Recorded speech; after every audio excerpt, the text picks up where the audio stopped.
That was a motivating speech by the Reverend.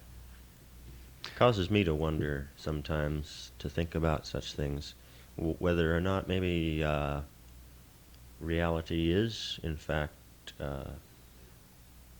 written in the scriptures.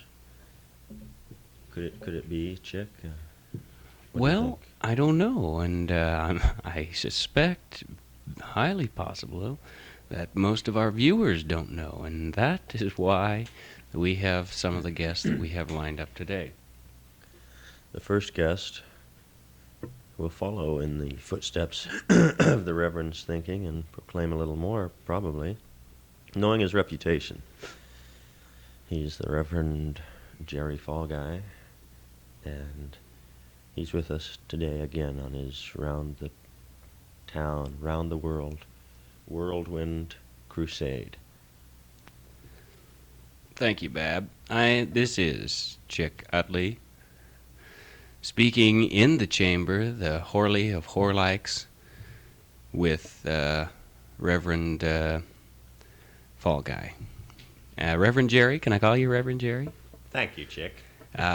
Maybe you could tell us a little bit about your new book, explaining the Scriptures, and some of the key passages which relate to our own day, and maybe even to the news and the programming of this enterprise. Well, what I've basically tried to do, Chick, is to explain the scriptures in a way that the ordinary laid person can understand.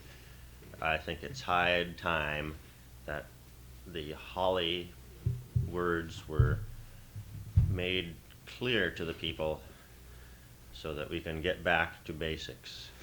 I eat grape nuts every morning, and I eat fresh fruit at night. And I believe that there is biblical precedent for this, and I want to get the president on my side too, and that's why I've written this manifesto. It is on the health and well-being of humanity, then, that you're most concerned in this book. Mostly I'm concerned with getting new members for my church because, well, frankly, Chick, I believe that the end is near, and I've got to do something about it. If we don't get our membership up to 3 million in the next 6 months, our tax credibility is going to be damaged beyond repair. Uh, Let me ask you this, Reverend Jerry. As we all know, and if some of us don't, we do now, the planets are all going to be aligned, and they're going to be on the same side of the sun and all in alignment in 1982. Do you think this is going to have any effect on the end, as you prefer to speak of it?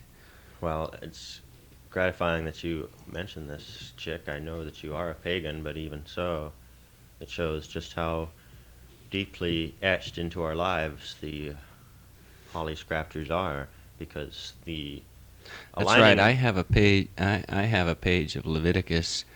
It's probably 3 inches into my forearm right now. that's right, and you were born that way, although you may not choose to believe that at the time. But let me just say that this aligning of the planets was in fact foretold in the Scriptures. And oh, are we out of time already? No, that's just a fire drill in the studio next Oh, door. It's all right. well, the Holy Scriptures foretold of the aligning of the planets, and they are referred to in